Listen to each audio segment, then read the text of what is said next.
Hello everyone, welcome to EduTap.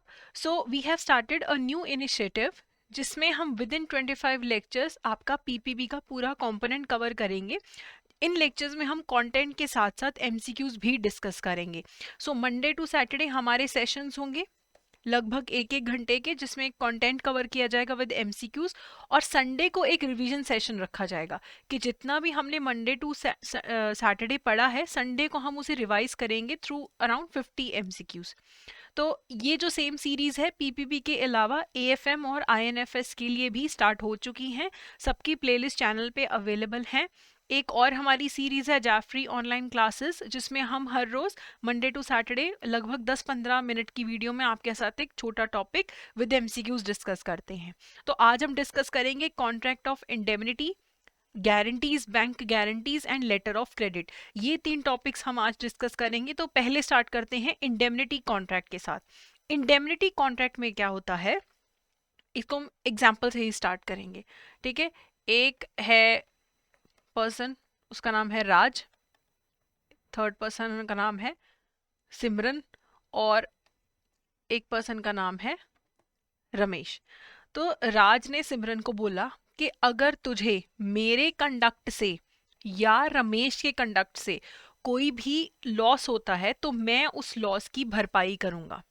तो ये जो कॉन्ट्रैक्ट है जिसमें एक पार्टी दूसरी पार्टी को प्रॉमिस कर रही है कि I will save you from loss, मैं तुम्हें लॉस से बचाऊंगा, चाहे वो मेरे कंडक्ट से लॉस हुआ हो चाहे थर्ड पार्टी की कंडक्ट से लॉस हुआ हो। तो दो टाइप के इसमें कॉन्ट्रैक्ट हो सकते हैं। एक तो राज सिमरन को बोलेगा कि अगर मेरे कंडक्ट से तेरे को कोई नुकसान है तो मैं लॉस की भरपाई करूंगा, ठीक है, कि मेरे कारण नुकसान है। एक और इंडेमनिटी कॉन्ट्रैक्ट में क्या होगा कि राज सिमरन को बोलेगा कि अगर रमेश के यानी कि थर्ड पार्टी के कंडक्ट से भी तुझे कोई नुकसान होता है तो उसकी भरपाई मैं करूंगा। तो प्रॉमिस कौन कर रहा है? इंडेमनीफायर। राज कौन है? इंडेमनीफायर। और सिमरन कौन है? Indemnity holder. कॉन्ट्रैक्ट राज सिमरन के बीच में ही होगा, रमेश का इससे कोई भी लेना देना नहीं रहेगा। ओके तो यहाँ पे ये जो कॉन्ट्रैक्ट होगा ये कंटिंजेंट होता है। कंटिंजेंट का क्या मतलब है कि एक सिचुएशन होने के बाद राज की लाइबिलिटी क्रिएट होगी। अगर सिमरन को नुकसान हुआ तो सिर्फ उस केस में राज सिमरन को लॉस की भरपाई करके देगा। ठीक है, तो ये कॉन्ट्रैक्ट ऑफ इंडेमनिटी है। It is covered under Indian contract act, but Indian contract act के अंदर जो इसकी डेफिनेशन दी गई है वो एग्जॉस्टिव नहीं है। कोर्ट्स में जब इनके रिगार्डिंग केसेस जाते हैं तो इंडियन कॉन्ट्रैक्ट एक्ट के बाहर जाके भी कोर्ट्स अपनी वर्डिक्ट देते हैं। So one party promises to save the other from loss caused by him और by the conduct of a third party. तो ये कॉन्ट्रैक्ट ऑफ इंडेमनिटी है। इसमें बस एश्योरिटी दी जाती है कि हम तुम्हारे लॉस की भरपाई करेंगे। इवन जो हमारे कॉन्ट्रैक्ट्स ऑफ इंश्योरेंस होते हैं, जब हम इंश्योरेंस लेते हैं तब भी क्या होता है, इंश्योरेंस कंपनी हमें क्या एश्योरिटी दे रही है। अगर मैंने फायर इंश्योरेंस ली है तो फायर इंश्योरेंस वाली कंपनी बोलेगी कि देखो अगर आपके यहाँ बिल्डिंग में आग लग जाती है तो आपका जितना भी नुकसान है हम आपकी भरपाई करेंगे। ठीक है, तो सारे जो इंश्योरेंस कॉन्ट्रैक्ट है apart from life insurance contract वो कॉन्ट्रैक्ट ऑफ इंडेमनिटी होते हैं। लाइफ इंश्योरेंस का कॉन्ट्रैक्ट कॉन्ट्रैक्ट ऑफ इंडेमनिटी क्यों नहीं है? क्योंकि जो लॉस है उसकी भरपाई नहीं हो सकती है। सिर्फ आप एक सम दे सकते हो लेकिन किसी की डेथ की आप जो है भरपाई लॉस की नहीं कर सकते हो। तो इंश्योरेंस के जो कॉन्ट्रैक्ट हैं तो वो भी indemnity contract, but they are not covered under the section 124 of Indian contract act. उनके लिए अलग से फिर हमारे पास इंश्योरेंस को लेके जो एक्ट है उसके अकॉर्डिंग काम होता है। तो अब एक राइट ऑफ इंडेमनिटी होल्डर क्या होगा जब वो सू होता है, उसके खिलाफ केस होता है। मान लो कि इसी केस में राज ने सिमरन को बोला कि अगर कोर्ट केस होता है तेरे खिलाफ तो तेरा जो भी लॉस होगा उसकी मैं भरपाई करूंगा।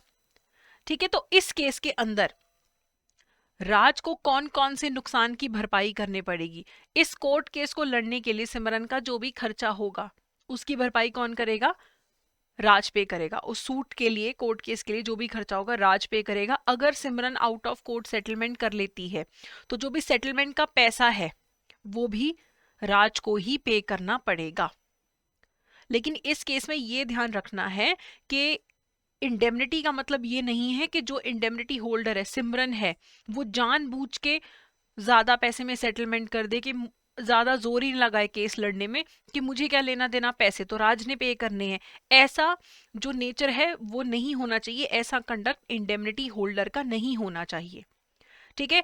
अगर मैंने अगर मैंने मेरा नाम मेघा है, मान लो मैंने इस एक सिमरन नाम की ही लड़की है, उसको प्रॉमिस किया है कि तुम्हारी कार को कोई भी नुकसान होता है तो उसकी भरपाई मैं करूंगी। इसका मतलब ये नहीं कि सिमरन अच्छे से गाड़ी ना चलाए, रैश ड्राइविंग करे कि चलो टूट फूट गई तो उसमें क्या है कि मेघा ही पे करेगी। तो ऐसा कंडक्ट नहीं होना चाहिए इंडेमनिटी होल्डर का।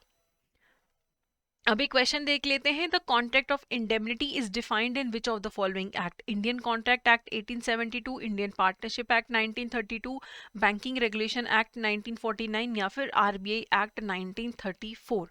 तो कॉन्ट्रैक्ट ऑफ इंडेमनिटी के अंदर डेफिनेशन इसका किस एक्ट में दिया हुआ है? इंडियन कॉन्ट्रैक्ट एक्ट 1872 के अंदर ही ये कवर्ड है। उसके बाद factors affecting claims of indemnity holder.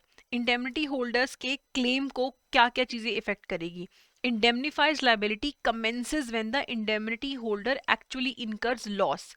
अब राज और सिमरन वाली एग्जांपल में जब सिमरन को एक्चुअली लॉस होगा तब राज की लाइबिलिटी स्टार्ट होती है, उससे पहले राज की कोई भी लाइबिलिटी नहीं बनती है।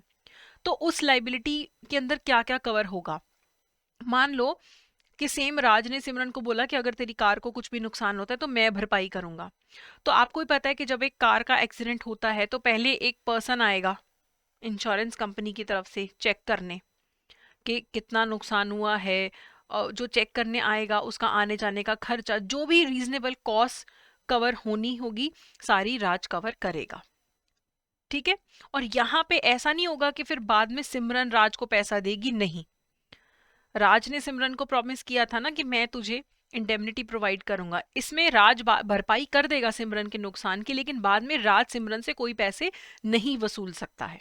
जितना सम प्रॉमिस किया था उतने की इंडेमनिटी फिर राज सिमरन को प्रॉमिस करेगा। अब यहाँ पे इन्फोर्सिबिलिटी कब होती है? ऐसा नहीं कि नुकसान नहीं भी हुआ तो भी राज को पैसे देने पड़ेंगे। जब सिमरन का लॉस एब्सोल्यूट हो जाएगा, सर्टेन हो जाएगा, इमिनेंट हो जाएगा कि लॉस हो गया, इतने का लॉस हो गया है, तभी राज की जो लाइबिलिटी है वो अराइज होगी। अब इसमें ऐसा नहीं होगा कि प्रॉमिसी को भी कुछ promisee should pay for the loss, यानी कि सिमरन को कोई पैसे पे करने की जरूरत नहीं है। अब क्या ये जो इंडेमनिटी के कॉन्ट्रैक्ट हैं बैंक्स में भी लागू होते हैं? तो ये लागू होते हैं। ठीक है। मान लीजिए कि मेरे पास, मैं एक सरकारी नौकरी कर रही हूँ, या एक और एग्जांपल लेते हैं, एक राहुल नाम का पर्सन है, वो गवर्नमेंट जॉब में है। तो गवर्नमेंट की तरफ से जो प्रॉमिसरी नोट्स आते हैं वो हैंडल करता है। तो राहुल के अकाउंटेंट ने क्या किया, राहुल का जो प्रॉमिसरी नोट था, जो राहुल ने क्यों होल्ड किया हुआ था, गवर्नमेंट की तरफ से होल्ड किया हुआ था, राहुल का अकाउंटेंट था राज नाम का, उसने क्या किया, अपने नाम पे इस प्रॉमिसरी नोट को एंडोर्स कर लिया राहुल के नकली साइन करके, और राज ने जाके पेमेंट ले ली फिर बैंक से। अब राहुल कल बैंक पे केस कर देता है कि आपने नकली साइन के अगेंस्ट प्रॉमिसरी नोट मैंने तो एंडोर्स किया ही नहीं, आपने कैसे पेमेंट कर दी राज को। तो यहाँ पे फिर कोर्ट ने इस केस में बोला था कि इस केस में बैंक को राहुल को इंडेमनिटी प्रोवाइड करनी पड़ेगी, जो भी राहुल का नुकसान हुआ है प्रॉमिसरी नोट की पेमेंट या जो भी उस पर कुछ भी फाइन वगैरह लगा होगा, तो सारी जो लाइबिलिटी है बैंक की होगी, बैंक इंडेमनिटी प्रोवाइड करेगा राहुल को उसके लॉस के लिए। तो इसमें तो इम्प्लाइड इंडेमनिटी है, बैंक ने कोई इंडेमनिटी का कॉन्ट्रैक्ट नहीं किया था, स्टिल ये एक इम्प्लाइड कॉन्ट्रैक्ट माना गया था। तो इंडेमनिटी का कॉन्ट्रैक्ट कई केसेस में इम्प्लाइड भी हो जाता है। ठीक है। दूसरा, बैंक भी हमसे कई बार इंडेमनिटी बॉन्ड साइन करवाता है कि अगर मुझसे मेरा एफडीआर गुम गया तो मैं बैंक के पास जाके बोलती हूँ कि मुझे एक डुप्लीकेट बना के दे दो, तो बैंक बोलता है कि कल अगर कोई असली वाला लेके आ गया हमें तो दो बार पेमेंट करनी पड़ जाएगी, एक डुप्लीकेट एफडीआर के अगेंस्ट, एक असली एफडीआर के अगेंस्ट। तो उस केस के अंदर बैंक इंडेमनिटी बॉन्ड साइन करवाएगा हमसे कि अगर बाय चांस कल कोई ओरिजिनल वाला एफडीआर लेके हमसे पेमेंट ले लेता है तो हमारे जो डबल पेमेंट का नुकसान हुआ है तो आप उसकी भरपाई करेंगे। तो कस्टमर फिर एफडीआर, डुप्लीकेट एफडीआर लेते हुए, डुप्लीकेट पे ऑर्डर लेते हुए हमेशा इंडेमनिटी बॉन्ड साइन करता है बैंक के साथ। जब भी बैंक किसी डेथ के क्लेम्स को एयर्स के साथ सेटल करता है तब भी वो इंडेमनिटी बॉन्ड साइन करवा सकता है। तो बैंक्स में भी इंडेमनिटी कॉन्ट्रैक्ट होते हैं। अब एक क्वेश्चन देख लेते हैं। All insurance contracts are examples of contract of indemnity. Courts can apply general law to hold a person liable to indemnify, though the person never undertook such liability. The person giving the promise is called indemnifier. Indemnity can be given against third party action only. सबसे पहले तो सिर्फ third party action के खिलाफ नहीं होता है, ठीक है। तो ये वाला जो ऑप्शन है ये गलत है, ठीक है। The person giving the promise, जो प्रॉमिस करता है उसे इंडेमनीफायर बोला जाता है, जिसको प्रॉमिस मिलता है वो होता है इंडेमनिटी होल्डर, ठीक है। Courts can apply general law. Courts indemnity की केसेस में कॉन्ट्रैक्ट ऑफ जो इंडियन कॉन्ट्रैक्ट एक्ट के अलावा जनरल लॉ भी लगा सकता है। ये वाला स्टेटमेंट भी आपका बिल्कुल सही है। All insurance contracts are contracts of indemnity, ये भी बिल्कुल सही है। एक एक्सेप्शन है लाइफ इंश्योरेंस का, लेकिन वो आपकी बुक में मेंशन नहीं है, वो मैंने एक्स्ट्रा आपको एक पॉइंट बताया। लेकिन बाय चांस अगर पेपर में पूछा जाए कि स्पेसिफिकली पूछा जाए कि जो लाइफ इंश्योरेंस है क्या वो भी कॉन्ट्रैक्ट ऑफ इंडेमनिटी होता है, तो वो नहीं होता है। लेकिन बेसिकली जनरली हम मानते हैं कि इंश्योरेंस कॉन्ट्रैक्ट्स भी कॉन्ट्रैक्ट ऑफ इंडेमनिटी होते हैं। तो 1, 2 and 3 is the correct answer. अगला अब हम टॉपिक करेंगे वो है contract of guarantee and bank guarantee. तो गारंटी की अगर बात करें तो it is also covered under the Indian contract act 1872। Guarantee के अंदर क्या होता है, एग्जाम्पल की तरफ देखते हैं। मान लो कि एक राज है और सिमरन, इन्हीं की एग्जाम्पल लेके चलते हैं हम। राज और सिमरन है और ये रहा हमारा एसबीआई बैंक। सिमरन ने एसबीआई को बोला मुझे लोन दे दो, तो एसबीआई बोलते ठीक है हम आपको लोन दे देते, लेकिन हमें आप गारंटी ला के दो कि अगर आप हमें पेमेंट नहीं करते हो तो फिर हमें कहाँ से पेमेंट आएगी। तो राज बोलता है कि मैं गारंटी देता हूँ। राज एसबीआई बैंक को बोलता है कि मैं गारंटर बनता हूँ, अगर सिमरन पेमेंट नहीं करती है लोन की वापस तो मैं पेमेंट करूंगा। तो इसके अंदर ये जो कॉन्ट्रैक्ट बना ये कॉन्ट्रैक्ट ऑफ गारंटी बना है। गारंटी के अंदर जो कॉन्ट्रैक्ट होता है वो ओरल भी हो सकता है, रिटर्न भी हो सकता है।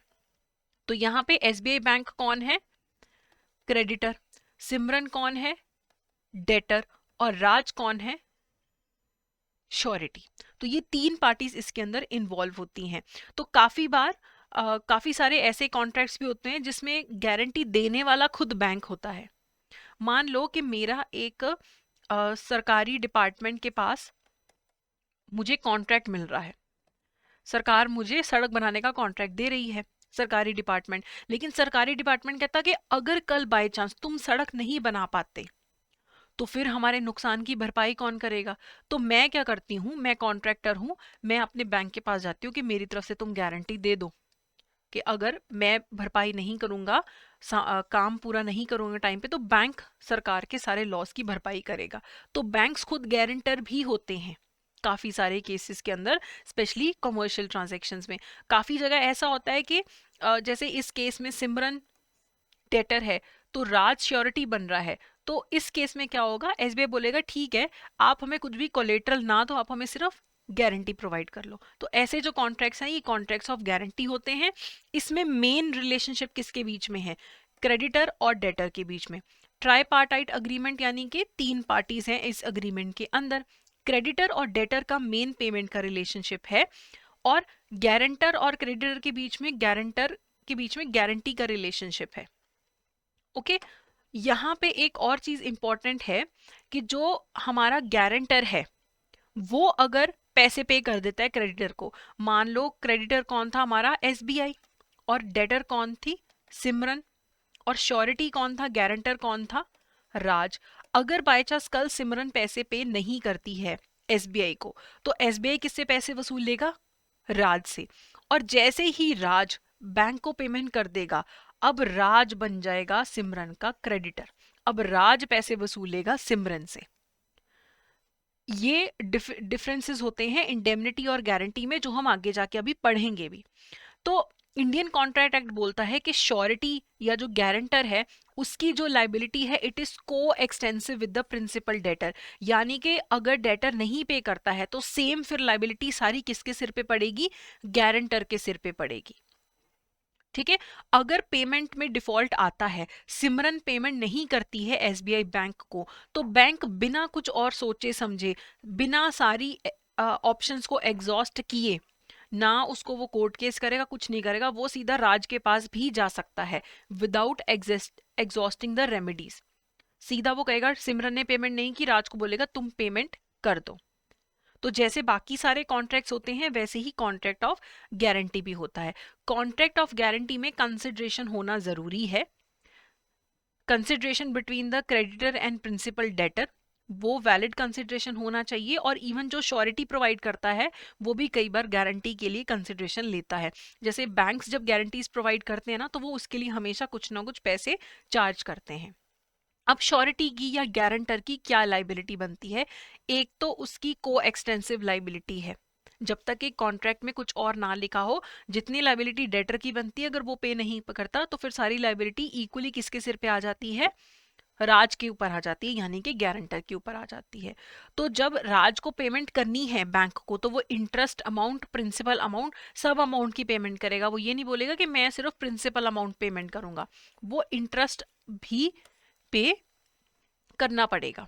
ठीक है। और जैसे ही राज एसबीआई को पेमेंट कर देगा, तो सिमरन तो डेटर रहेगी ही रहेगी, लेकिन अब क्रेडिटर कौन बन गया? राज बन गया। एसबीआई अब बीच में से हट गया, एसबीआई को तो पेमेंट दे दी राज ने, अब अज्यूम कर लेगा position of the original creditor Raj, surety payment करने के बाद। अब एक टाइप ऑफ गारंटी हमारे पास आती है कंटिन्यूइंग गारंटी। कंटिन्यूइंग गारंटी में क्या है? मान लो एक है मिस्टर ए, उनकी वाइफ है मिसिज ए, एक रहा हमारे पास शॉपकीपर। अब मिस्टर ए शॉपकीपर को बोलेगा कि मिसिज ए तुमसे जितना भी सामान लेके जाती है, अगर वो पेमेंट नहीं करती है तो मैं तुम्हें पेमेंट कर दिया करूंगा। मतलब मेरी वाइफ अगर पेमेंट कर देती है वेल एंड गुड, अगर वो पेमेंट नहीं करती है तो मैं तुम्हें पेमेंट कर दिया करूंगा। ये कंटिन्यूइंग बेसिस पे चलेगा। आज मिसेस ए गई, उन्होंने 500 का सामान खरीदा, कल 1000 का सामान खरीदा, अगले दिन 3000 का सामान खरीदा, फिर 500 का सामान खरीदा।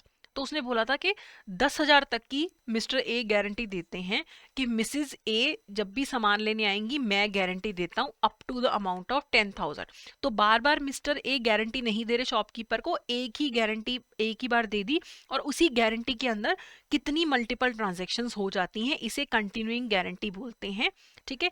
इसमें मिस्टर ए कभी भी इस श्योरिटी को रिवोक कर सकते हैं। शॉपकीपर को वो नोटिस देंगे कि अब से अब हम मेरा और मिसेस ए का डिवोर्स हो रहा है, तो अब मैं कोई गारंटी नहीं लेता हूं, तो अब के बाद अगर कोई भी ट्रांजैक्शन मिसेस ए करेगी आज के बाद, तो उसकी मेरी तरफ से कोई भी गारंटी नहीं है। ठीक है। और ये भी होता है कि अगर श्योरिटी की डेथ हो जाती है तो गारंटी एंड हो जाती है।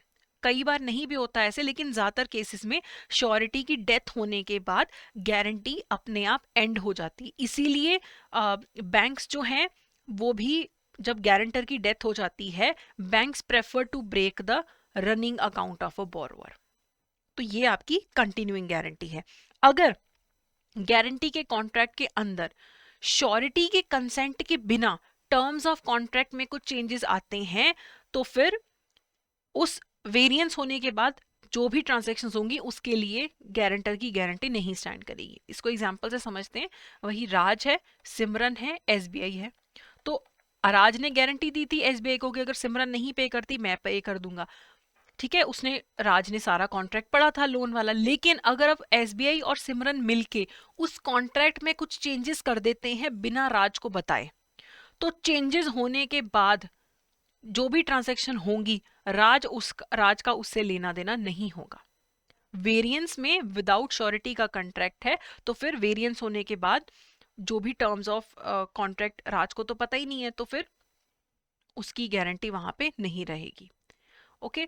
अगर प्रिंसिपल डेटर डिस्चार्ज हो गया, अब एसबीआई ने बोला कि ठीक है अब हम तुमसे पैसे लेंगे, तुम्हारा लोन खत्म, माफ, तो ऑब्वियसली फिर श्योरिटी भी अपनी लाइबिलिटी से रिलीज हो जाता है। ठीक है। लेकिन इसका मतलब ये नहीं है कि मान लो सिमरन ने अपना लोन नहीं पे किया, सिमरन ने लोन नहीं पे किया, एसबीआई ने कोई केस ही नहीं किया, साल हो गया, 1.5 साल हो गया, एसबीआई ने कोई केस ही नहीं किया सिमरन पे। लेकिन इसका मतलब ये नहीं है कि राज अपनी लाइबिलिटी से हट गया, राज की लाइबिलिटी हट गई। उसने गारंटी दी थी, एसबीआई इससे पैसे डिमांड कर सकता है, ऑल्दो उसने कोई भी सिमरन के खिलाफ कोई भी केस नहीं किया है, उसको सू नहीं किया है, तो भी राज की लाइबिलिटी खत्म नहीं होती है, वो अपनी लाइबिलिटी से डिस्चार्ज नहीं होता है। ठीक है। इफ फिर एक केस आता है सिक्योरिटी का। कई बार हो सकता है कि एसबीआई ने कोई सिक्योरिटी भी रखवाई हो, ठीक है, सिक्योरिटी भी रखवाई हो। अब हो सकता है कि सिमरन ने पेमेंट नहीं की, तो एसबीआई ने क्या किया, राज से पैसे वसूल लिए। तो अब ये जो सिक्योरिटी गिरवी रखी थी, इसका फायदा राज को मिलना चाहिए। राज फिर पैसे वसूलने के लिए इस सिक्योरिटी को यूज कर सकता है। अगर एसबीआई से सिक्योरिटी गुम गई, if the creditor loses such security, the surety is discharged to the extent of the value of security। जितने की उससे सिक्योरिटी गुम गई क्रेडिटर से, उतने की फिर श्योरिटी की लाइबिलिटी खत्म हो जाती है। ठीक है। चलिए, अगर क्रेडिटर कोई मिस रिप्रेजेंटेशन करता है तो भी कॉन्ट्रैक्ट इनवैलिड हो जाता है गारंटी का। अगर क्रेडिटर ने कोई भी मिस रिप्रेजेंटेशन की है तो फिर माना जाता है कि जो गारंटी का कॉन्ट्रैक्ट है इसे इनवैलिड हो चुका है। ठीक है। इवन अगर आप कोई मटेरियल चीजों के बारे में साइलेंट भी रहते हैं, कि आपने झूठ नहीं बोला लेकिन आपने बताया भी नहीं, साइलेंट रहे मटेरियल सर्कमस्टांसेस को लेके भी, तो भी कॉन्ट्रैक्ट ऑफ गारंटी इनवैलिड हो जाता है। ठीक है। अब कई बार क्या होता है, एक ही डेट को लेके 2-3 लोगों ने श्योरिटी दी है। पहले कौन था, सिर्फ राज था जिसने सिमरन की डेट को लेके श्योरिटी दी थी कि मैं गारंटी देता हूं एसबीआई को। अब हो सकता है कि ये लोन का अमाउंट है, ज्यादा बड़ा है, 10 लाख का अमाउंट है। राज और राहुल, ठीक है, करण, ये 3 लोग मिलके सिमरन की जो डेट है उसकी गारंटी देते हैं। तो इस केस के अंदर हो सकता है कि इन्होंने बोला हो कि हम सब लोग 2-2 लाख की गारंटी देते हैं। हो सकता है इसने बोला हो, राज ने, मैं 2 लाख की गारंटी देता हूँ, राहुल बोलेगा मैं 3 लाख की गारंटी देता हूँ, और करण बोलता है मैं 5 लाख की गारंटी देता हूँ। तो अलग अलग अमाउंट की भी लाइबिलिटी हो सकती है श्योरिटी की, और सेम अमाउंट की भी हो सकती है। अब इसमें मान लो सिमरन ने फॉल्ट कर दिया, सिमरन ने 8 लाख तो बैंक को पे कर दी, 2 लाख नहीं पे कर रही है। अब ये 2 लाख कौन पे करेगा, राज, राहुल या फिर करण? वो तीनों इक्वली पे करेंगे, वो तीनों इक्वली पे करेंगे। ऐसा नहीं होगा कि सारा का सारा पैसा करण, राहुल या राज से वसूल लिया जाए। अब तीसरा केस क्या होगा, एक और केस हुआ कि सिमरन ने कितना पे कर दिया, सिमरन ने 4 लाख पे कर दिया, 4 लाख पे कर दिया, और बचा कितना, 6 लाख। अब 6 लाख कैसे डिवाइड होगा, 6 लाख इक्वली डिवाइड होगा। 6 लाख कितने कितने अमाउंट में डिवाइड होगा, 2-2-2। तो राज कितना पे करेगा, 2 लाख। राहुल ने चाहे गारंटी कितने की दी है, 3 की, लेकिन वो कितने पे करेगा, 2 लाख। और करण कितने पे करेगा, 2 लाख। तो जितने हद तक हो सके उतना इक्वली ही पैसा वसूलना है। अब मान लो सिमरन ने कुछ भी नहीं दिया, सारे ही लोन पे डिफॉल्ट कर गई, तो ये फुल अमाउंट 2 देगा, ये फुल 3 देगा, ये 5 लाख रुपए पे करेगा। ठीक है। Cosureties who are bound in different sums are liable to pay equally as far as the limits if the respective obligation permits. जितने हद तक हो सकी इक्वली पे करेंगे, जितनी उनकी लिमिट है उतने तक इक्वली पे करेंगे वो। ठीक है। अगर मान लो कि इस केस के अंदर राज, राहुल और करण 3 श्योरिटीज हैं, एसबीआई बोलता है करण को कि मैं तुम्हें फ्री करता हूं, तुम्हारी कोई लाइबिलिटी नहीं है हमें पे करने की, राज और राहुल पे करेंगे। करण को चाहे एसबीआई ने फ्री कर दिया, रिलीज्ड बाय द क्रेडिटर, लेकिन करण अपनी जो उसकी लाइबिलिटी राज और राहुल के प्रति बनती है उससे फ्री नहीं हुआ है। ठीक है। Also the surety released does not become free from his responsibility to other sureties. Other sureties के प्रति जो उसकी रिस्पॉन्सिबिलिटी है उससे वो फ्री नहीं होगा, चाहे उसको क्रेडिटर ने फ्री कर दिया है। अब बात करते हैं बैंक गारंटी की। बैंक गारंटी में क्या है, मान लो ये एक कंपनी है टाटा और ये है अडानी। तो टाटा ने अडानी को बोला कि मैं तुम्हें रॉ मटेरियल सप्लाई कर दूंगा, ठीक है, लेकिन क्या गारंटी है कि तुम मुझे पेमेंट करोगे। तो इस केस में अडानी क्या करेगा, अपने बैंक को अप्रोच करेगा, उसको बोलेगा कि तुम मेरी तरफ से गारंटी दे दो। तो अडानी अपने बैंक के पास जाएगा और इस बैंक ने, मान लो ये है आईसीआईसीआई बैंक, ये आईसीआईसीआई बैंक क्या करेगा, टाटा को सिक्योरिटी प्रोवाइड कर देगा कि अगर अडानी तुम्हें पे नहीं करता है तो मैं तुम्हें पेमेंट करूंगा, तुम कर दो रॉ मटेरियल सप्लाई। तो इस केस के अंदर बैंक क्या है, गारंटी दे रहा है। तो इस टाइप की गारंटी को बोलते हैं बैंक गारंटी। तो इसके अंदर एक तो एप्लीकेंट या बोरोवर हो गया जिसने गारंटी के लिए अप्लाई किया है, तो अडानी क्या हो जाएगा, एप्लीकेंट। बेनिफिशियरी कौन हो जाएगा, टाटा, जिसको गारंटी का फायदा मिलने वाला है। गारंटर बैंक कौन है, आईसीआईसीआई। ठीक है, चलिए। अब बैंक गारंटीज ना 3 प्रकार की होती हैं, financial guarantee, deferred payment guarantee, performance guarantee. Financial guarantee वही है जिसकी अभी हमने एग्जांपल करी है कि in lieu of customers requirement to deposit a cash security or earnest money, mostly issued on behalf of contracts dealing with the government departments। तो इसमें क्या है, जब भी एक पार्टी दूसरी पार्टी को कुछ भी सप्लाई कर रही है, ठीक है, तो वहां पे वो बोलते हैं कि मुझे क्या गारंटी कि तुम पेमेंट करोगे, तो वहां पे बैंक गारंटी दे देता है कि मैं गारंटी लेता हूँ कि ये पेमेंट होगी ही होगी। यहाँ पे परफॉर्मेंस गारंटी में क्या है, मान लो कि मुझे कॉन्ट्रैक्ट मिला, मुझे कॉन्ट्रैक्ट मिला सरकार की तरफ से सड़क बनाने का, और सरकार बोलती है कि क्या गारंटी कि तुम ये परफॉर्मेंस पूरी करोगे नहीं करोगे। तो मेरा बैंक फिर मेरी तरफ से परफॉर्मेंस गारंटी देगा कि अगर ये पर्सन ये सड़क नहीं बनाता, कॉन्ट्रैक्ट पूरा नहीं करता, अपनी ड्यूटी परफॉर्म नहीं करता, तो आपका जो भी लॉस होगा उसकी भरपाई मैं करूंगा। तो ऐसे टाइप की जो गारंटी है उसे बोलते हैं परफॉर्मेंस गारंटी। डेफर्ड पेमेंट में क्या होता है कि मान लो मैंने कहीं से सामान खरीदा उधार पे 50,000 का, मैंने बोला कि मैं 5 तुम्हें अभी पे कर देती हूँ, बाकी के 45 में किस्तों में पे कर दूंगी। अब सामने वाली पार्टी बोलती मुझे क्या पता कि तुम मेरी किस्तें पे करो ना करो। तो इस केस में मैंने क्या किया है, पेमेंट डेफर करने की बात कर रही हूँ कि मैं बाकी के पैसे बाद में दे दूंगी। सामने वाली पार्टी बोलेगी हमें तो गारंटी चाहिए, तो इस केस में मैं अपने बैंक के पास जाऊंगी और बैंक मेरी तरफ से गारंटी देगा उस पार्टी को कि ये पर्सन आपकी किस्तें भरेगा। अगर ये नहीं भरता है, अगर ये नहीं भरता है तो फिर मैं आपको नुकसान की भरपाई करके दूंगा, आपको आपकी पेमेंट जरूर मिल जाएगी। ठीक है, अब बैंक की ड्यूटी होती है कि ऑनर करना है अपनी गारंटी को। बाद में बैंक मुकर नहीं सकता कि मैं तो नहीं दूंगा पैसे। तो बैंक की जो ऑब्लिगेशन है वो प्राइमरी रहती है पे करने की।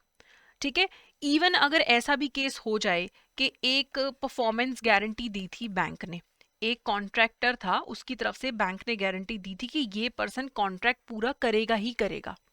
अगर ये कॉन्ट्रैक्टर की जो कंपनी है उसका दिवालिया निकल जाता है, तो बैंक ये नहीं बोल सकता कि अब ये कंपनी बंद हो गई है, जब ये कंपनी ही का दिवालिया निकल गया है, वाउंड अप हो रही है, तो मेरी कोई गारंटी अब नहीं बनती है। लेकिन इस केस में भी बैंक को अपनी जो गारंटी की लाइबिलिटी है वो पूरी करनी पड़ेगी। चाहे जिस कंपनी के बिहाफ पे उसने गारंटी दी थी वो उसका दिवालिया निकल गया, वो वाउंड अप होगी, उसने बैंकरप्सी फाइल कर दी, अब कंपनी तो बैंकरप्सी फाइल कर दी, वो तो अब कुछ नहीं दे सकती, तो अब बैंक को पैसा देना ही देना पड़ेगा, अपनी गारंटी को ऑनर करना ही करना पड़ेगा। इवन अगर मेन कॉन्ट्रैक्ट सस्पेंड हो जाए तो भी बैंक को गारंटी का पैसा देना पड़ता है। मान लो ये जो कॉन्ट्रैक्ट वाली कंपनी थी इसने बैंक से गारंटी दिलवाई थी, ठीक है, अब मान लो कि मुझे मिला कॉन्ट्रैक्ट सड़क बनाने का, ठीक है, और मेरी तरफ से परफॉर्मेंस गारंटी किसने दी है, बैंक ने। कल मेरी जो कॉन्ट्रैक्ट कंपनी है उसको सरकार ने बोल दिया कि यहाँ पे कोई भी सड़क नहीं बनेगी, ये तो अब इसे हम डिक्लेयर कर रहे हैं वाइल्ड लाइफ सेंचुरी वाला एरिया।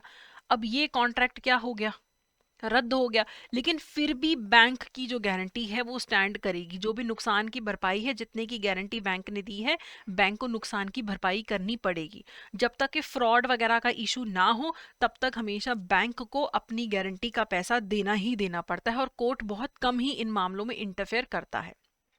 ठीक है, और जब भी बैंक गारंटी देता है तो एक तो बहुत ही क्लियरली डिफाइंड होना चाहिए कि कितना अमाउंट है गारंटी का, इन वर्ड्स इन लेटर्स हर तरीके से लिखा होना चाहिए कि इतना हमारा मैक्सिमम हमारी गारंटी बनती है।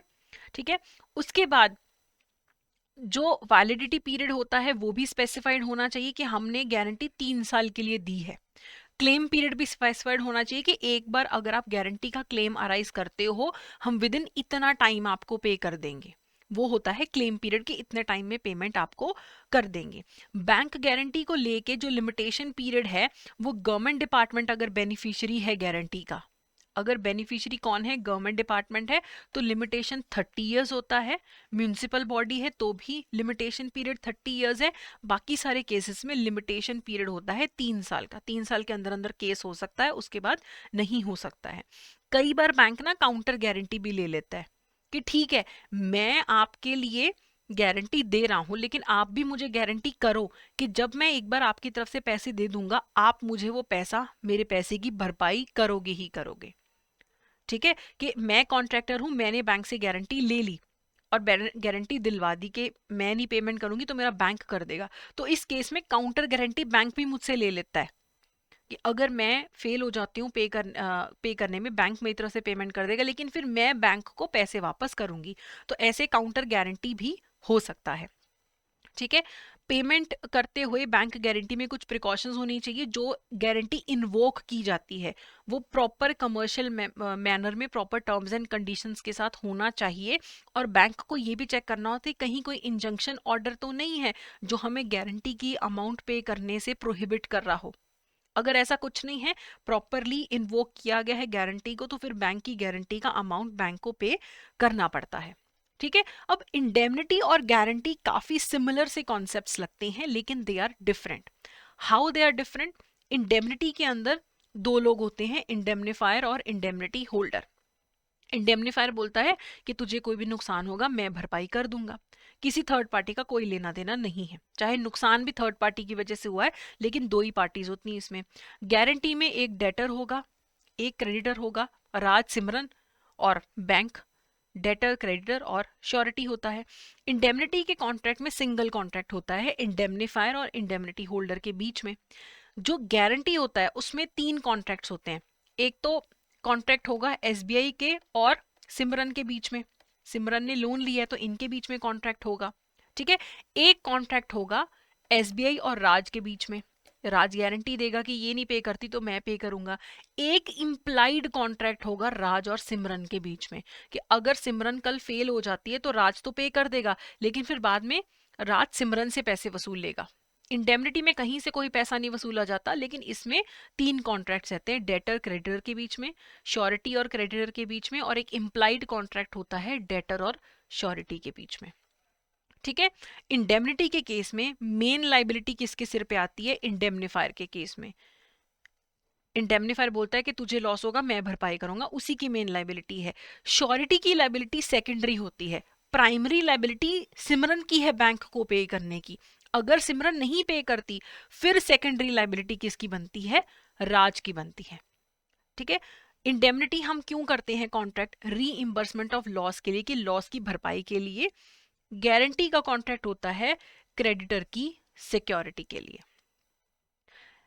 इंडेमनिफायर ने एक बार अगर इंडेमनिटी का पैसा पे कर दिया, वो किसी से पैसे नहीं वसूल सकता, लेकिन श्योरिटी जब पेमेंट कर देता है तो फिर वो खुद क्रेडिटर बन जाता है, राज खुद क्रेडिटर बन जाएगा फिर सिमरन का। इंडेमनिटी और गारंटी दोनों ही ओरल भी हो सकते हैं, रिटर्न भी हो सकते हैं, लेकिन इनके बीच में आई होप जो माइन्यूट डिफरेंस है आपको पता लग गया हो। अब एक क्वेश्चन देख लेते हैं। The question whether a particular contract is a contract of indemnity और guarantee has to be decided by. एक कॉन्ट्रैक्ट कॉन्ट्रैक्ट ऑफ इंडेमनिटी है या गारंटी है, ये कैसे डिसाइड होता है? ये डिसाइड होता है bye examining the language of the documents entered into between the parties and the nature of transaction. कई बार काफी जो कॉन्ट्रैक्ट्स होते हैं इंडेमनिटी और गारंटी की सिमिलर होते हैं, तो कैसे डिफाइन होता है कि इंडेमनिटी है या गारंटी है? जो डॉक्यूमेंट की लैंग्वेज होगी उसको देख के पता लगता है, नेचर ऑफ ट्रांजैक्शन को देख के पता लगता है, क्योंकि दोनों ही इंडियन कॉन्ट्रैक्ट एक्ट के अंडर आ रहे हैं। ठीक है, अगला क्वेश्चन है, विच of the following statement is correct regarding guarantee?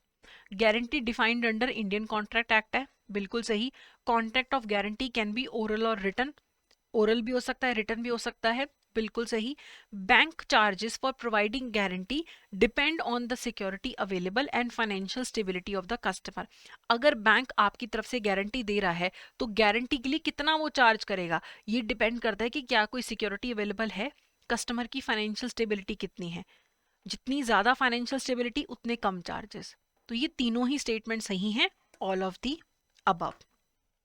फिर एक और क्वेश्चन है, A wants to take a loan of ₹10,000 from B. A B से लोन लेना चाहता है, बट बी कहता है कि मैं तो तुम्हें अच्छे से जानता ही नहीं हूं। तो फिर यहाँ पे, और वो ये भी सोचता है बी के क्या पता ए कल मेरे पैसे ना वापस करे। C tells B that if A does not return the money to B, C will personally pay it to B. तो सी बोलता है कि मैं गारंटी ले लेता हूं, तुम्हें मैं पेमेंट कर दूंगा अगर ए पेमेंट नहीं करता है। On the due date A fails to pay the money to B, B अब क्या करेगा? ए ने बोला बी को मुझे पैसे दे दे, ठीक है, बी कहता मैं तुम्हें नहीं जानता, सी कहता मैं गारंटी लेता हूं अगर ये नहीं पे करेगा मैं पे कर दूंगा। अब क्या होगा अगर ए पे करने में फेल हो गया तो क्या होगा?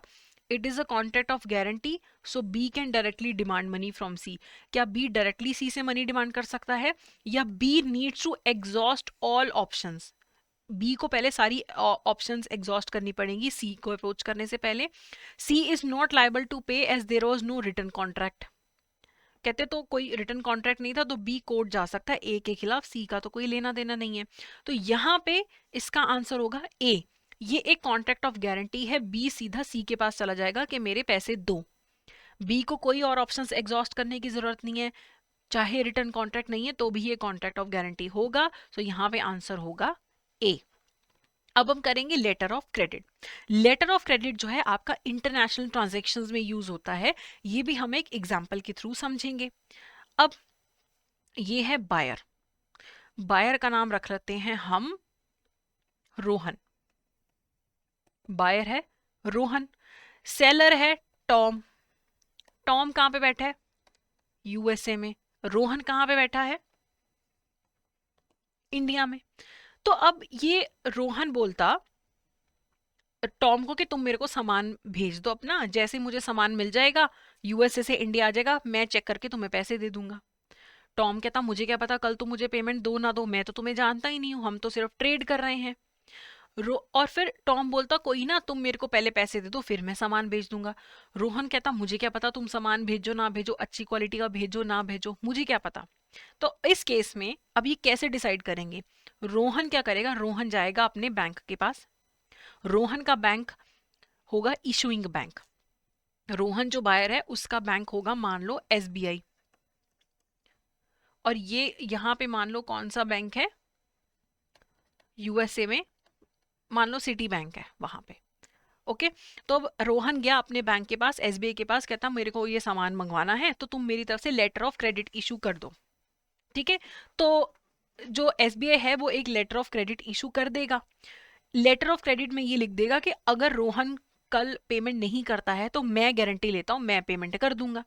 ठीक है, तो इशूइंग बैंक एक लेटर ऑफ क्रेडिट बनाता है, और अब वो लेटर ऑफ क्रेडिट टॉम को नहीं भेजता। टॉम को क्या पता कागज पढ़ के कि सही है या नहीं है।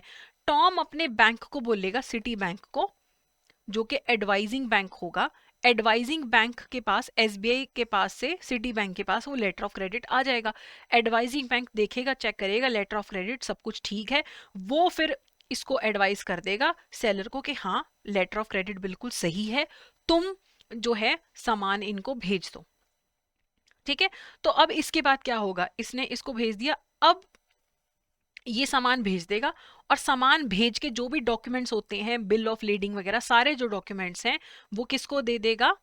अपने बैंक को दे देगा कि ये देखो जी ये सारे डॉक्यूमेंट्स हैं, मैंने सारा सामान भेज दिया है। अब ये जो डॉक्यूमेंट्स टॉम ने सिटी बैंक को दिए, सिटी बैंक अब ये सारे डॉक्यूमेंट्स किसको देगा? एसबीआई को। एसबीआई को भेजेगा कि देखो भी हमारी तरफ से माल निकल चुका है, ये उसके सारे कागजात हैं, सब कुछ है।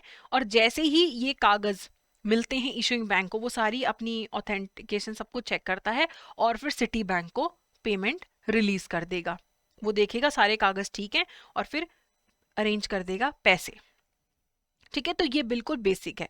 इस केस में हम ये मान रहे हैं कि टॉम का एक ही बैंक है, एक ही बैंक है। नहीं तो कई बार क्या होता है, जो बैंक चेक करता है कि लेटर ऑफ क्रेडिट जो रिसीव हुआ है एसबीआई की तरफ से वो सही है नहीं, वो होता है एडवाइजिंग बैंक, वो होता है एडवाइजिंग बैंक।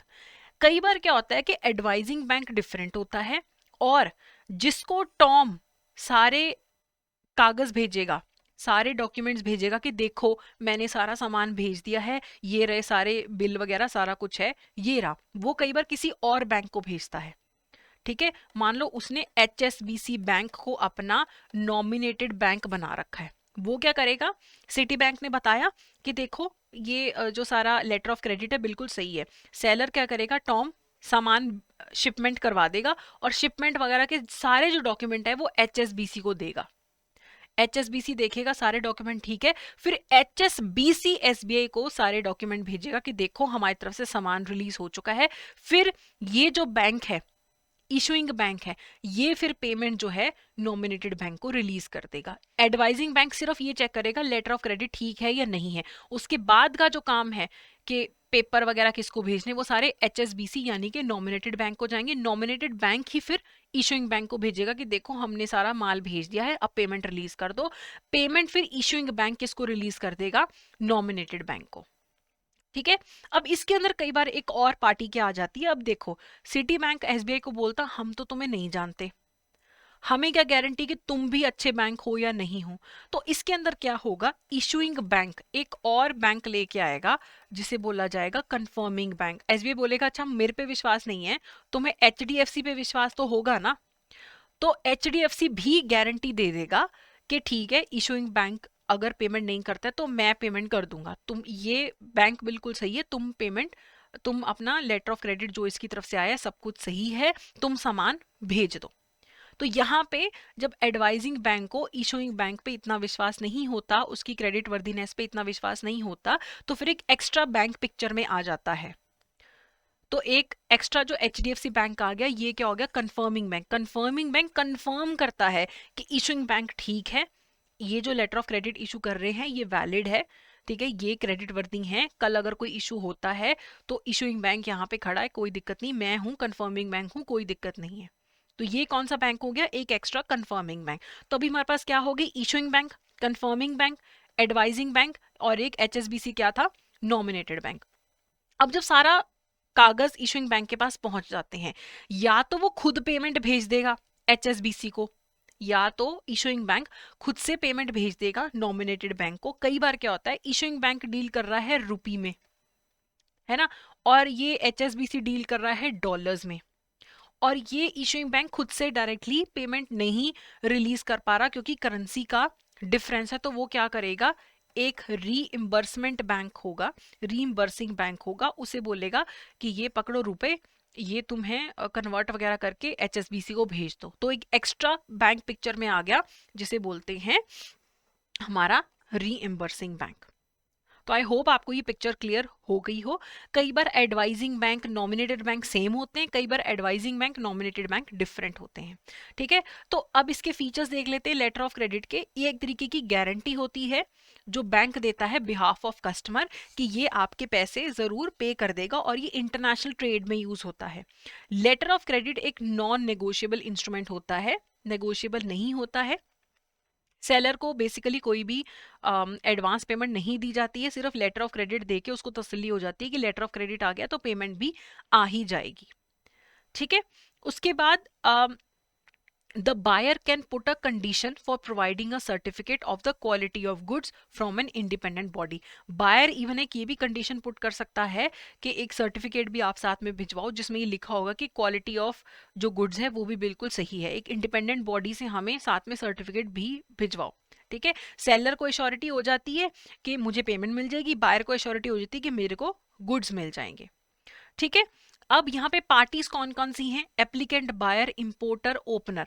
एप्लीकेंट या बायर कौन है इस केस के अंदर, रोहन जिसने सामान मंगवाना है। इशुइंग बैंक कौन होगा, बायर या इंपोर्टर का बैंक। बायर बोलेगा अपने बैंक को, इस केस में कौन था, SBI, कि तुम मेरी तरफ से लेटर ऑफ क्रेडिट इशू कर दो एक्सपोर्टर को। एक्सपोर्टर कौन है यहाँ पे, टॉम था जो कि सेलर है या बेनिफिशियरी होगा। लेटर ऑफ क्रेडिट का बेनिफिट किसको मिल रहा है, सेलर को, वो होगा बेनिफिशियरी। एडवाइजिंग बैंक कौन होता है, टॉम का बैंक होगा, जो टॉम को बताएगा कि ये जो लेटर ऑफ क्रेडिट आया है ये सही आया है। उसके बाद जब एक बार टॉम ने सारा सामान शिपमेंट कर दी, टॉम ने सारी एक बार शिपमेंट जब कर दी है, तब फिर वो लेटर्स जो सारे डॉक्यूमेंट्स हैं किसको भेज देगा, अपने नेगोशिएटिंग बैंक को, यानी कि HSBC बैंक को भेज देगा कि ये देखो मैंने शिपमेंट कर दी है, ये सारे रहे डॉक्यूमेंट। अब ये नेगोशिएटिंग बैंक क्या करता है, फिर डॉक्यूमेंट्स किसको भेजेगा, SBI को, कि देखो अब तुम पेमेंट रिलीज कर दो। SBI या तो खुद पेमेंट रिलीज करेगा या रीइंबर्सिंग बैंक के थ्रू रिलीज करवाएगा।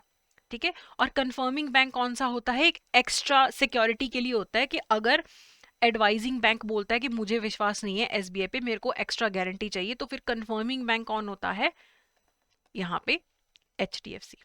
ठीक है। तो ये पूरा प्रोसेस है। अगर आप रिवाइज करना चाहते हैं कि क्या होता है लेटर ऑफ क्रेडिट में, पहले सेल ऑफ कॉन्ट्रैक्ट होता है, फिर लेटर ऑफ क्रेडिट की एप्लीकेशन डाली जाती है, फिर लेटर ऑफ क्रेडिट इशू होता है, फिर एडवाइजिंग बैंक उस लेटर ऑफ क्रेडिट को चेक करता है, उसके बाद ही शिपमेंट होती है। शिपमेंट होने के बाद क्या होगा, टॉम क्या करेगा, डॉक्यूमेंट्स अपने नेगोशिएटिंग बैंक को देगा, नेगोशिएटिंग बैंक किसको देगा, वो सारे डॉक्यूमेंट्स इशूइंग बैंक को देगा।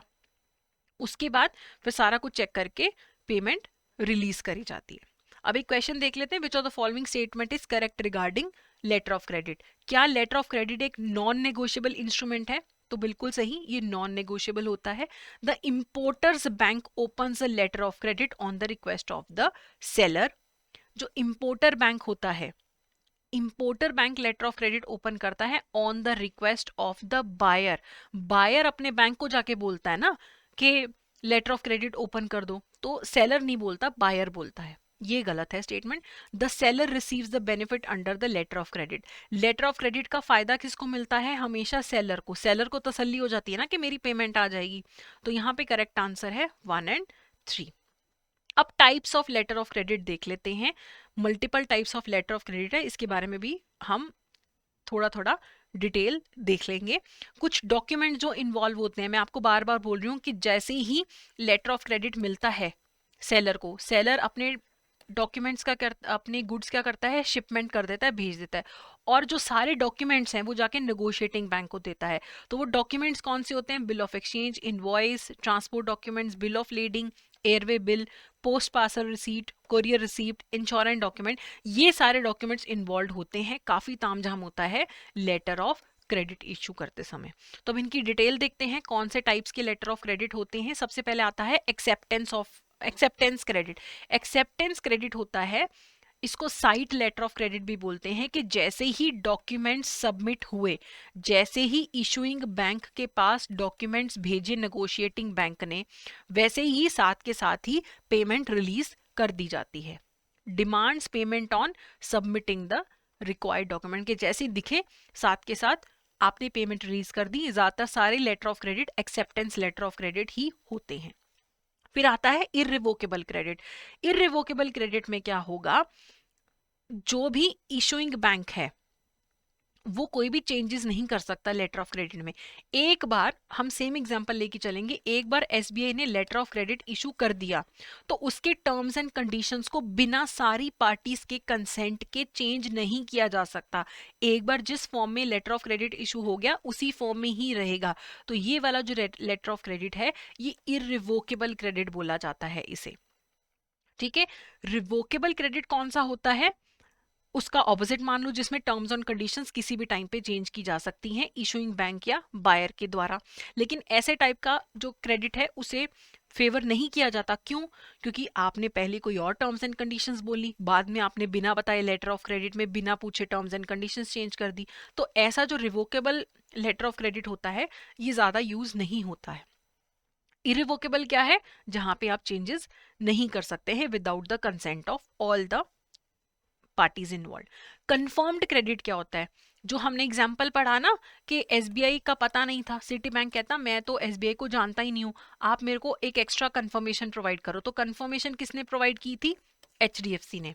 तो ऐसे टाइप का लेटर ऑफ क्रेडिट जिसमें एक अलग से कंफर्मिंग बैंक भी इन्वॉल्व रहता है उसे कंफर्मिंग क्रेडिट रहते हैं। ताकि अगर बाई चांस कल SBI ना पेमेंट कर पाए तो HDFC की तरफ से पेमेंट आएगी। ये एक एडिशनल प्रोटेक्शन की लेयर प्रोवाइड करता है। इससे ऑब्वियसली चार्जेस बढ़ जाते हैं। पहले एक आप लेटर ऑफ क्रेडिट के चार्जेस SBI को दे रहे हो, फिर HDFC को दे रहे हो, बट ये कंफर्म्ड में एक्स्ट्रा लेयर ऑफ सिक्योरिटी आ जाती है। तो ये कंफर्म्ड क्रेडिट है।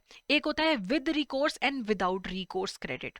अब देखो, एक letter of credit with recourse का क्या मतलब होगा कि जो इशूइंग बैंक है अगर वो रिफ्यूज कर देता है पे करने का नॉमिनेटेड बैंक को, नॉमिनेटेड बैंक जो है रीइंबर्समेंट किससे क्लेम कर सकता है? अपने कस्टमर से। अब मान लो इस केस में क्या हुआ था, जो टॉम था, टॉम का बैंक कौन सा था? नेगोशिएटिंग बैंक था, HSBC। और यहाँ पे कौन सा बैंक था? रोहन का SBI। अब कई बार क्या होता है, जैसे ही टॉम ने शिपमेंट करी, टॉम ने शिपमेंट कर दी, टॉम ने HSBC को सारे डॉक्यूमेंट्स देके बोल दिया कि देखो मैंने तो कर दी है शिपमेंट, ठीक है, तुम पैसे ले लेना SBI से, अभी तुम मेरे को इन बिल्स के अगेंस्ट पैसे दे दो। तो टॉम ने क्या किया, HSBC को सारे डॉक्यूमेंट्स दिए और उससे उन डॉक्यूमेंट्स के अगेंस्ट पेमेंट ले ली। उसको बोला कि तुम्हें तो आई जाएगी SBI से पेमेंट। अब कल क्या हुआ, SBI ने पेमेंट देने से मना कर दिया, कोई कंफर्मिंग बैंक भी नहीं है, SBI ने पैसे देने से मना कर दिया।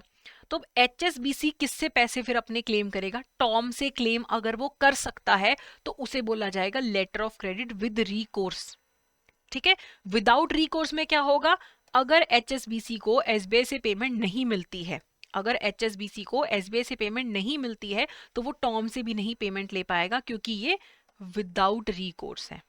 Letter of credit without recourse means that the nominated bank does not have recourse if the issuing bank fails to make the payment or does not accept the documents. ठीक है, हो सकता है SBI बोले आपके तो डॉक्यूमेंट ही सही नहीं है, या मेरा तो दिवाले निकल गया, मैं नहीं पैसे दे सकता।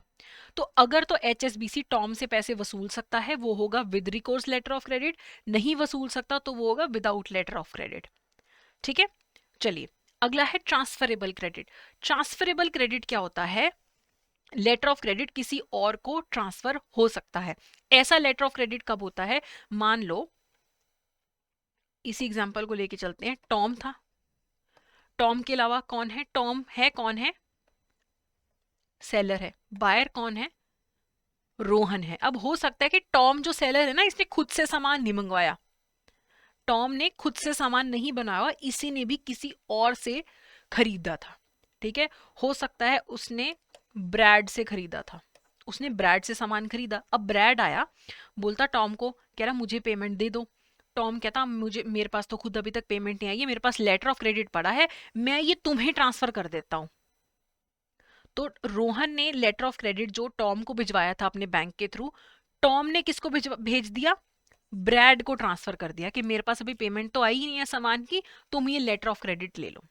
तो जहां पे ट्रांसफरेबल क्रेडिट कहां पे यूज होगा? जहां पे सेलर खुद एक इंटरमीडियरी ही होता है, उसने खुद से सामान नहीं बनाया होता, उसने खुद किसी से लेके आपको बेच रहा है।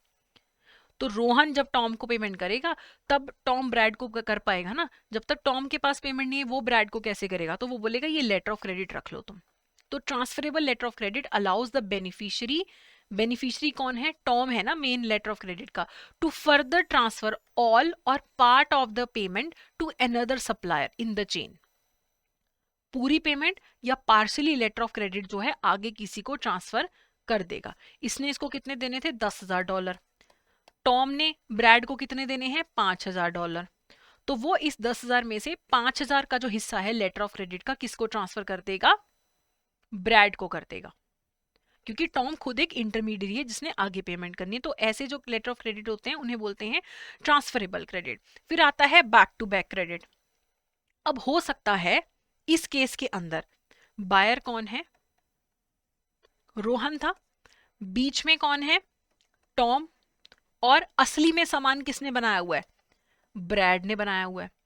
अब रोहन बोलता कि मैं तेरे को लेटर ऑफ क्रेडिट दे रहा हूं, लेकिन ये लेटर ऑफ क्रेडिट ना ट्रांसफरेबल नहीं होगा, तुम किसी को ट्रांसफर नहीं कर सकते। नॉर्मली क्या होता है, ट्रांसफर हो जाता है कि टॉम ने ब्रैड को ट्रांसफर कर दिया था।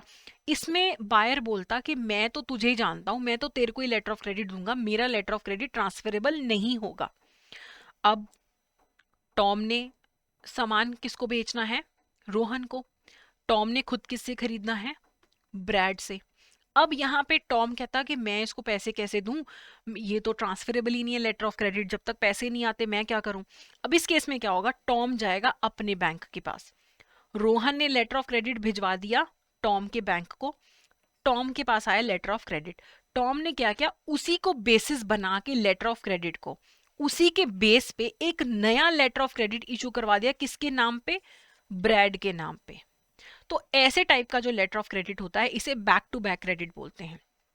रोहन ने issues a letter of credit अपने बैंक से, इसको इशू करवा दिया, इसको भेज दिया। इसने अपने बैंक को बोल के एक नया लेटर ऑफ क्रेडिट इशू करवा दिया अपने बैंक से, और कोलेटरल के तौर पे इसकी तरफ से आया हुआ लेटर ऑफ क्रेडिट रख दिया। तो ये प्राइमरी लेटर ऑफ क्रेडिट है जो रोहन ने टॉम को भेजा, ये प्राइमरी लेटर ऑफ क्रेडिट है। ये जो टॉम ने ब्रैड को दिया, इस पुराने वाले लेटर ऑफ क्रेडिट को गिरवी रख के, कोलेटरल रख के, ये हो गया back to back letter of credit. Okay, ये होता है back to back letter of credit. I hope आपको ये समझ आ गया हो। फिर है एंटीसिपेटरी लेटर ऑफ क्रेडिट। अब नॉर्मली क्या होता है, जो सेलर है उसे पेमेंट कब मिलेगी? जब वो शिपमेंट कर देगा। जब वो शिपमेंट कर देगा उसके बाद डॉक्यूमेंट्स भेजेगा, फिर जाके इशूइंग बैंक की तरफ से पेमेंट आएगी नेगोशिएटिंग बैंक को। लेकिन कई बार होता है उसे पहले भी पैसों की जरूरत पड़ती है, तो उसमें आता है red clause letter of credit. ये normal traditional letter of credit से थोड़ा डिफरेंट है। इसमें एक यूनिक क्लॉज होता है जिसमें it allows the bank to make advance payments to the exporter before the exporter presents any shipping document. तो नॉर्मली तो शिपिंग डॉक्यूमेंट दिखने के बाद ही पेमेंट रिलीज होती है, लेकिन यहाँ पे क्या होगा, सेलर को एडवांस दे दिया जाएगा कि तुम्हें जो भी रॉ मटेरियल खरीदना है, प्रोसेसिंग करनी है, पैकेजिंग करनी है, उसके लिए तुम्हें एडवांस में पेमेंट चाहिए। तो उस टाइम पे red clause letter of credit issue होता है। पुराने जमाने में जब ये वाले लेटर ऑफ क्रेडिट इशू होते थे तो रेड इंक में ये क्लॉज ऐड किया जाता था, इसलिए इसे red clause letter of credit बोला जाता है। ठीक है, कि अगर आपको एडवांस पे पेमेंट चाहिए रॉ मटेरियल खरीदने के लिए, प्री शिपमेंट खर्चे के लिए। ठीक है, फिर इसी टाइप का एक और लेटर ऑफ क्रेडिट होता है जिसमें आपको एडवांस पेमेंट मिलती है, जिससे आप रॉ मटेरियल, प्रोसेसिंग, ये सब भी खर्चा आप कवर कर सकते हो। इवन आपका जो सामान को वेयर हाउस वगैरह में रखने का खर्चा है वो भी आपका लेटर ऑफ क्रेडिट कवर करेगा। वो होता है green clause letter of credit. पहले आया रेड क्लॉज जिसमें प्री शिपमेंट जो भी आपका खर्चा है वो कवर हो जाएगा, लेटर ऑफ क्रेडिट से एडवांस मिल जाता है। ग्रीन वाले में क्या होगा, the advance a step further by taking pre shipment warehousing. जो आपका आप पोर्ट पे ले जाते हो, पोर्ट पे कितना कितना टाइम सामान पड़ा रहता है, फिर कस्टम ड्यूटी पे होती है, तो वहां वेयर हाउसिंग का जो खर्चा होता है वो भी जिसके अंदर कवर हो जाए वो होता है ग्रीन लेटर ऑफ क्रेडिट। ये जो लेटर ऑफ क्रेडिट होते हैं रेड और ग्रीन, ये ज्यादा एक्सपेंसिव होते हैं compare to traditional letter of credit. फिर आता है revolving letter of credit. Revolving letter of credit में क्या होगा, एक ही single letter of credit issue होगा और उसी लेटर ऑफ क्रेडिट में मल्टीपल ट्रांजैक्शंस कवर हो जाएंगी।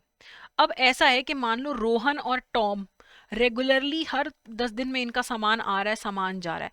अब बार बार लेटर ऑफ क्रेडिट इशू करवाना तो बड़ा हेक्टिक है, तो एक ही लेटर ऑफ क्रेडिट इशू हो जाएगा, उसी के अंडर मल्टीपल ट्रांजैक्शंस कवर हो जाएंगी। इसे बोलते हैं रिवॉल्विंग लेटर ऑफ क्रेडिट। इसमें एक लिमिट सेट होती है कि मैक्सिमम इतने तक का अमाउंट हम कवर कर रहे हैं, वो होता है रिवॉल्विंग लेटर ऑफ क्रेडिट। अब हम इसके रिगार्डिंग क्वेश्चन देखते हैं। While an LC allows for an advance to cover the cost of purchasing raw material, processing and packaging, a dash LC the advance a step further by taking pre-shipment warehousing at the port of origin and insurance into account। तो जो red letter of credit होता है उसके against आपको advance किस चीज के लिए मिलता है, रॉ मटेरियल परचेज करना है, पैकेजिंग वगैरह करनी है। और ग्रीन के अंदर क्या होता है, इवन अगर आप प्री शिपमेंट वेयर हाउसिंग वगैरह का खर्चा है वो भी कवर हो जाता है। तो ये आपका आंसर क्या है, रेड एंड ग्रीन क्लॉज, ये वाले जो लेटर ऑफ क्रेडिट होते हैं। फिर अगला क्वेश्चन है, this type of letter of credit involves payment but within limits, that is the bank would allow the customer to make an unlimited number of draws during the specific time within a specific limit. कि एक ही letter of credit issue करके multiple transactions कर सकते हो, तो वो होता है रिवॉल्विंग लेटर ऑफ क्रेडिट। ठीक है, एक फिर लेटर ऑफ क्रेडिट से रिलेटेड एक हमारे पास कोड है, uniform customs and practices for documentary credit, UCPDC 600 भी बोलते हैं। आईसीसी बैंकिंग कमीशन ने इसको अप्रूव किया है। तो लेटर ऑफ क्रेडिट को लेके जो ट्रांजैक्शंस हैं उन्हें ये गवर्न करता है। आर्टिकल 6 से लेके 13 डिस्कस करते हैं कि जो भी liabilities and responsibilities of parties हैं वो डिस्कस करता है। 14 से 17 बात करता है जो भी डॉक्यूमेंट्स इन्वॉल्व होते हैं लेटर ऑफ क्रेडिट में उन्हें चेक करने के लिए, उनकी एग्जामिनेशन के लिए पेमेंट रिलीज करने से पहले डॉक्यूमेंट्स का जो रिव्यू किया जाता है उसके रिगार्डिंग है ये, ठीक है। A letter of credit is independent of an unqualified contract of sale or underlying transaction. The autonomy of an irrevocable letter of credit is entitled to protection. ये हमारा, इसको कुछ खास डिटेल में जानने की ज़रूरत नहीं है, सिर्फ आपको यूसीपीडीसी का फुल फॉर्म आप एक बार देख लीजिए और बेसिक के इसके अंदर क्या क्या कवर होता है। अब हम होमवर्क क्वेश्चन देख रहे हैं, इनका आंसर आप हमें कमेंट सेक्शन में देंगे। A contract wherein A contracts to indemnify B against the consequences of any proceedings with C may take against B in the respect of certain sum of rupees 10,000 is called an contract of indemnity. Who is the indemnity holder? इस case में indemnity holder कौन है? A contract करता है कि मैं B को इंडेमनिफाई करूंगा। A बोलता है कि अगर B तुझे C के कारण कोई भी नुकसान होता है तो मैं तेरे को नुकसान की भरपाई करूंगा। तो इसमें इंडेमनिटी होल्डर कौन है? अगला क्वेश्चन है, इसमें से कौन सी स्टेटमेंट इनकरेक्ट है? When a payment default is made by the principal debtor, debtor अगर अपनी पेमेंट डिफॉल्ट करता है, the bank is entitled to proceed against the guarantor. Bank बिना सारी जो भी रेमेडीज हैं उन्हें एग्जॉस्ट किए बिना सीधा सीधा जाके श्योरिटी से पैसा मांग सकता है। The liability of guarantor is coextensive with the principal debtor. इसमें से आपको इनकरेक्ट मुझे बताना है। अगला है, इंटरनेशनल ट्रेड में बायर और सेलर एक दूसरे को नहीं जानते होते तो वो बैंकर्स के थ्रू डील करते हैं। टॉम और जो रोहन है वो डायरेक्टली डील नहीं कर रहे हैं, अपने बैंक्स के थ्रू डील कर रहे हैं। तो ये कौन से टाइप जो एश्योरेंस दी जाती है ये किसके अंडर आता है? Letter of credit, deferred payment guarantee, bill of exchange, promissory note, ठीक है। अगला है, dash is a credit that can neither be amended nor cancelled without the consent of the beneficiary. कौन से टाइप का लेटर ऑफ क्रेडिट था कि जो बिना कंसेंट के चेंज नहीं किया जा सकता? उसका आंसर आप मुझे कमेंट सेक्शन में बताएंगे। तो ये था हमारा आज का सेशन। अगर आपको ये सेशन फ्रूटफुल लगता है तो please go ahead and subscribe to the channel. सारी प्लेलिस्ट चैनल पे अवेलेबल हैं। तो I hope it will help you in preparing your JAIIB exam. So that's it for today. Thank you so much.